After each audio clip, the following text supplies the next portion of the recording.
الله وصلى الله تعالى وسلم وبارك على رسول الله محمد وآله المهتدين بهداه من الصحب والأزواج والقرابة والتابعين لهم بإحسان إلى يوم اللقاء. خوشکان و برایانی مسلمانی بەڕێز و خۆشەویست، خۆشحاڵم کە لە ئاڵلقەیەکی دیکەی زنجیرەی ڕەوشت و ئەدەبە کۆمەڵاتیەکاندا بەدیداتان شاد دەبەوە. ئەم ئاڵلقەیەمان کە ئاڵلقەی 12ەمە لەژێر ناونیشانی ئەدەب لەگەڵ خەڵکدا بەگشتی، لەگەڵ خەڵکیدا بەگشتی پێویستە ڕەوشت و ئەدەبمان چۆن بێ و چۆن مامەڵەیان لەگەڵدا بکەین. لەم ئاڵلقەیەدا باسی ئەوە دەکەین دیارە لەبەر ڕۆشنایی کۆمەڵێک ئاەتی قورئانی بەرز و بە پێزی خوا و چەند دەقێکی سنەتی پێغەمبەری پێشەوە صلی الله عليه وسلم. یەکەم خوا سبحانه وتعالى لە سوورەتی البەقەرە ئاەتی 83 دا دەفەرمێ وەقولوا للناس حسنا، کام قسەیە باشە ئەوە لەگەڵ خەڵکدا بکەن. ئینسانی مسلمان، مرۆڤی مسلمان دەبێت لەگەڵ هەموو خەڵکدا قسەی باش بکە، هەم شێوازی قسەکردنەکەی باش بێ، هەم نێوەڕۆژی قسەکردنەکەشی باش بێ. جارێوە ئینسان شێوازی قسەکردنەکەی باشە بەس نێوەڕۆکەکەی خراپە، جاریوان نێوەڕۆکەکەی باشە بەس شێوازەکەی خراپە. بەڵام کە خوا دەفەرمێ وەقولوا للناس حسنا، کام قسەیە باشە ئەوە لەگەڵ خەڵکدا بکەن، واتە هەم لە ڕووی نێوەڕۆکەوە هەم لە ڕووی فۆرم و شێوازی دەربڕینەوە. بۆیە خوا سبحانه وتعالى لەبارەی داود دەفەرمێ وآتەیناه الحکمة وفصل الخطاب، هەم حیکمەت و هەم قسەی ڕوونمان بە داود بەخشی بوو، واتە هەم لە ڕووی شێوازەوە قسەکەی ڕوون بوو، ئەوانەی دەیدواندن و گوێبیست بوون باش لی تێدەگەیشتن، و نێوەڕۆکی قسەکردنەکەشی حیکمەت و زانیاری بەسوود و بەکەڵک بوو. هەروەها هەر لە سوورەتی البەقەرە لە ئاەتی 195 دا خوا دەفەرمێ وأحسنوا إن الله يحب المحسنين. وەکو چۆن مرۆڤی مسلمان دەبێت قسەی باش بێ لەگەڵ خەڵک لە ڕووی نێوەڕۆک و لە ڕووی شێوازەوە، بە هەمان شێوە دەبێت کردەوەی باشیشی بێ. وأحسنوا، چاکەکار بن، چاکە بکەن، بە دڵنیایی خوا چاکەکارانی خۆش دەوێن. ئەوەی پێشیان دەفەرمێ وەقولوا للناس، خەڵک یعنی بەگشتی بە مسلمان و نامسلمانەوە. ئەوەی دووەمیان خوای پەروەردگار دیاری نەکردووە لەگەڵ چێدا چاکە بکەین، بەگشتی فەرموویەتی، کەواتە چەمکەکەی بەگشتی دەمێنێتەوە. چاکە بکەن نەیفەرمووە لەگەڵ چێدا، واتە لەگەڵ خەڵکدا بەگشتی بێگومان خوا چاکەکارانی خۆش دەوێت. با تەماشای چەند فەرموودەیەکیش بکەین. یەکەمیان ئەو فەرموودەیە کە پێغەمبەر دەفەرمێ عليه الصلاة والسلام الدين النصيحة. قلنا لمن؟ قال لله ولكتابه ولرسوله ولأئمة المسلمين وعامتهم وكل صحيح مسلم غير أجدهاتها. پیغمبر عليه الصلاة والسلام روجه فرموي دینداری دڵسۆزیە بە تەنگەوەبوونە. هاوڵان دەڵێن گوتمان بۆ چێ دڵسۆزی بە تەنگەوەبوون بۆ چێ؟ فەرمووی بۆ خوا سبحانه وتعالى، بۆ کتێبی خوا، بۆ پێغەمبەری خوا عليه الصلاة والسلام، و بۆ حکومڕانان و بەرپرسانی مسلمانان و بۆ مسلمانان بەگشتی. زۆر جاری کە باسم کردووە کە زۆر کەس وشەی نەسیحەت بە ئامۆژگاری لێک دەداتەوە، بەڵام مەوعیظە ئامۆژگاریە، بەڵام نەسیحەت ژایە. نەسیحەت یعنی دڵسۆزی. ئەگەرنا ئامۆژگاری کتێبی خوا و ئامۆژگاری خوا چۆن دەکرێت؟ ئامۆژگاری پێغەمبەر چۆن دەکرێت؟ نا، نەسیحەت وەکو زانایان گوتویان النصح هو إرادة الخير للمنصوح. نصح بریتێ لەوە ئەو کەسەی کە تۆ نوسحەکەی ئاڕاستە دەکەیت چی بوو ئەو چاکە ئەوەی بۆ بکەی ئەوەی پێ بڵێ. کەواتە لە کوردیدا ئەگە بڵین بە تەنگەوەبوون یا بە پەرۆشەوەبوون یا دڵسۆزی، ئەوە مانای پڕبەپێستی نەسیحەتە.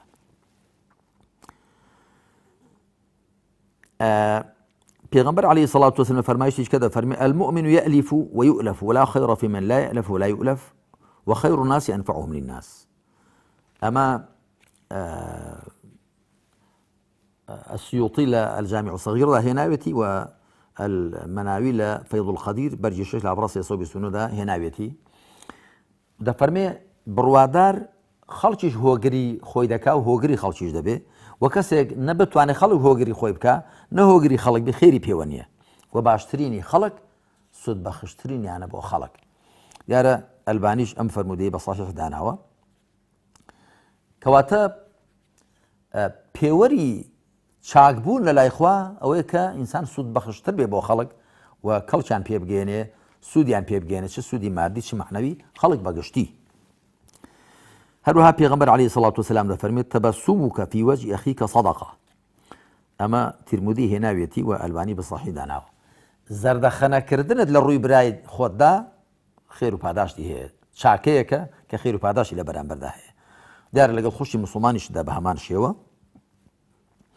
هەروەها پێغەمبەر عەلەیهی سەڵات وسەلام دەفەرمێت تەهادوا تەحابوا. ئەمە ئەلبەیهەقی لە ئەسنن الکوبڕادا هێناوێتی بەرجێشەی لا 196 واتە دیاری بدەن بە یەکدی، دیاری و خەڵات بدەن بە یەکدی دەبێتە هۆی یەکدی خۆشویستنتان. هەر لەو بارەوە پێغەمبەر عەلەیهی سەڵات وسەلام کە چۆن دەبێ مامەڵە لەگەڵ خەڵکدا بکرێ دەفەرمێ المسلم الذي يخالط الناس ويصبر على أذاهم خير من المسلم الذي لا يخالطهم ولا يصبر على أذاهم. ئەمە تیرمودی بە ژمارە 2507 هێناوێتی. هەروەها هەندێکی دیکە لە سەرچاوەکانی سونەت هێناوێت و فەرمودەیەکی صحیحە.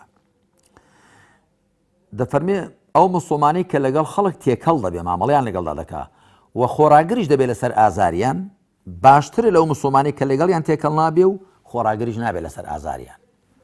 مسلمان نابێت دوورە پەرێز بێ، مسلمان دەبێت ئەرێنی بێ، دەبێت کراوە بێ، دەبێت لەگەڵ خەڵک تێکەڵ بێ، بەڵام تێکەڵبوونێکی ئەرێنی و تێکەڵبوونێکی کاریگەر بە شێوەیە کە سوودیان پێ بگەێنێ و لەسەر ناڕەحەتیەکانیشیان خۆراگر بێ. وەکو لوقمان ئامۆژگاری کوڕەکەی دەکا دەڵێ یا بونەیە ئەقیمی الصەلاة وأمر بالمعروف وانهە عن المنکر واصبر على ما أصابك إن ذلك من عزم الأمور. لوقمان ڕزای خوای لێبێ ئامۆژگاری کوڕەکەی دەکا دەڵێ ڕۆڵە گیان نوێژ بەرپا بکە، فەرمان بە پەسەند بکە، ڕێگری لە ناپەسەند بکە و لەسەر ئەوەش کە دێتە ڕێت خۆراگر بە. هەر کەسێک فەرمان بە پەسەند و ڕێگری ناپەسەند بکە ناڕەحەتی دێنە ڕێ. ئەوانەی کە لە ئاوی لێڵدا ڕاو دەکەن، ئەوانەی کە تەیری گولن و عاشقی داری ژەق نەموتن دەستە ناگرن لە خراپەی خۆیان و ئەوانەی کە کەیفیان بە چاکە نایە کاتێک کە تۆ فەرمان بە چاکە دەکەی ڕێ لە خراپە دەگری لەگەڵت تێک دەگیرێن دەبێ خۆراگر بی. دوایی دەفەرمێ ئین ذلك من عزم الأمور. خۆراگری لەسەر ئەوەی کە دێتە ڕێت ئەوە لەو کارانەی کە پێویستی بە عەزیمەت دەکا، پێویستی بە ئیرادەیەکی پتە دەکا. لە فەرمایشتی هیچکەدا هاتووە پێغەمبەر دەفەرمێ عەلەیهی سەڵات وسەلام من استعاذ منكم بالله فأعيذوه ومن سأل بالله فأعطوه ومن دعاكم فأجيبوه ومن صنع إليكم معروفا فكافئوه فإن لم تجدوا ما تكافئوه فادعوا له حتى تروا أن قد كافأتموه. رواه أحمد وأبو داود والترمذي. پێغەمبەر دەفەرمێ عەلەیهی سەڵات وسەلام هەر کەسێک پەنای لێ بەخوا گرتن، شتێک بوو کتی کاکە من پەنا بەخوا دەگرم تووشی زیانم مەکە، پەنای بدەن. بڵێ مادام پەنات بەخوا گرت تەواو پەنادراوی. و هەر کەسێک بەناوی خواوە داوای لێکردن پێی بدەن و هەر کەسێ بانگی کردن بەدەمی ئەو بچن کە دەفەرمێ هەر کەس یعنی مسلمان و نامسلمان و هەر کەسێک چاکەیەکی لەگەڵداکردن پاداشتی بدەنەوە. ئەگەر شتێکتان شک نەبرد پاداشتی پێ بدەنەوە بۆی بپاڕێنەوە هەتا دەگەنەوە قەناعەتەی کە بە ئەندازەی چاکەکەی ئەو کە لەگەڵیدا کردوون دوعای خێرتان بۆ کردووە. لە فەرمایشتی هیچکەدا لەو بارەوە هاتووە پێغەمبەر دەفەرمێ عەلەیهی سەڵات وسەلام المسلم أخو المسلم لا يخونه ولا يكذبه ولا يخذله كل المسلم على المسلم حرام عرضه وماله ودمه التقوى ها هنا بحسب امرئ من الشر أن يحقر أخاه المسلم. أميش ترمذي هناويتي دەفەرمێ مسلمان برای مسلمانە نەخیانەتی پێ دەکا، نەدرۆی لەگەڵ دەکا، نە لە تنگانەدا پشتی بەردەدا. هەموو شتێکی مسلمان لە مسلمان قەدەغەیە، ئابڕوو کەرامەتی ماڵ و سامانی خوێنی. ئەنجا فەرمووی تەقوا لێرەدایە، پارێزکاری لێرەدا ئاماژەی بۆ سینەی مبارەکی کرد واتە ڕیشەی تەقوا بنکەکەی لە دڵ و دەرونی مرۆڤدایە. مرۆڤ ئەوەندە خراپەی بەسە کە بە کەم تەماشای برای مسلمانی بکە و بە سوک تەماشای بکە. فەرمایشتی هیچکە لەو بارەوە پێغەمبەر دەفەرمێ عەلەیهی سەڵات وسەلام یا ئەیوهە الناس أفشوا السلام وأطعموا الطعام وصلوا الأرحام وصلوا بالليل والناس نيام تدخلوا الجنة بسلام. ئەمەش ترمودی بە ژمارە 2685 ناوێتی و گوتوێتی حەسەن صحیح. پێغەمبەر عەلەیهی سەڵات وسەلام فەرموویەتی ئەی خەڵکینە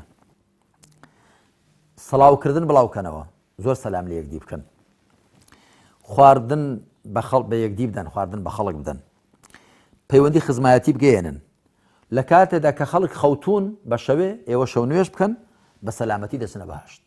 تەماشا بکەن ئەو هاوسەنجیە، زۆر سەڵاو لە خەڵککردن، خواردن بە خەڵکدان، گەیاندنی پەیوەندی خزمایەتی، شەو نوێشکردن. ئەمجا بەهەشت بۆ خۆتان مسوەگەر دەکەن بەو چوار کردەوە سەرەکیە. یەکێک لە نیشانە سەرەکیەکانی مسلمانەتی ڕاست و دروست بریتە لە هاوسەنجی، کە مرۆڤی مسلمان دەبێت بتوان لە هەموو مەیدانەدا ئەسپی خۆی تاودا، نەک بە باریکە ڕێیەکدا بڕوە، نەک تەنیا سەرگەرمی دووسێ ئیشان بێ، شەو نوێژکەری باش بێ، خواردنیش بە خەڵک بدا، سەڵاویشان لێ بکە، پەیوەندی خزمایەتیش بگەێنێ، لەگەڵیشان بە ڕێز و حورمەت بێ تا کۆتایی. کۆتا فەرموودە کە لەو بارەوە دەیهێنینەوە ئەو فەرمایشتەی پێغەمبەر عەلەیهی سەڵات وسەلام کە دەفەرمی ئینەکم لا تەسعون الناس بأموالكم وليسعهم منكم بسط الوجه وحسن الخلق. ئەمە الحاکم لە المستدرک داهێناوێتی بە ژمارە 427. پێغەمبەر دەفەرمی عەلەیهی سەڵات وسەلام ئێوە بە ماڵ و سامان دەفرێ هەموو خەڵکی ناکەون، ناتوانن ماڵ و سامان بدەن بە هەموو خەڵک، هێندەتان نییە پارە، بەڵام بە ڕووی خۆشتان، ڕووی گەش و خۆشتان و ڕەوشتی جوانتان بەشی هەمووان بکە. چی تێدەچێت؟ ئینسان لەگەڵ هەموو کەسا ڕووی خۆش بێ، لەگەڵ هەموو کەسا ڕەوشتی جوان بێ، لەگەڵ هەموو کەسا بە ڕێز و حورمەت بێ، بە پێچەوانەوە ڕووگرژ و تاڵی مەسرەفی زۆر بە ئینسان دەکا، هەم ئینسان عەزیەت دەدا و هەم دەوروبەرەکەی عەزیەت دەدا و هەم جەوێکی تەنگ و تاڵ بڵاو دەکاتەوە و لە ڕاستیدا ڕەوشتی خراپ و ئاکاری خراپ ئینسان عەزیەت دەدا و مەسرەفی زۆر بە ئینسان دەکا. ئەگەر کەسێک بە زمان خەڵک ناڕەحەتکە، بە ڕووی گرژی، بە ڕەوشتی خراپی، بە دەست بزێوی خراپی، بە تاکید هەم خۆشی دەخاتە مەینەتی و عەزیەتەوە و هەم خەڵکو دەوروبەریشی. کۆتایی ئەم بابەتە هەمووی بەم ئاەتە مبارەکە دێنین، ئاەتی 104 لە سوورەتی ئالی عیمران کە خوا سوبحانه وتعالى ڕوو لە ئێمەی مسلمان دەکات دەفەرمێ ولتكن منكم أمة يدعون إلى الخير ويأمرون بالمعروف وينهون عن المنكر وأولئك هم المفلحون.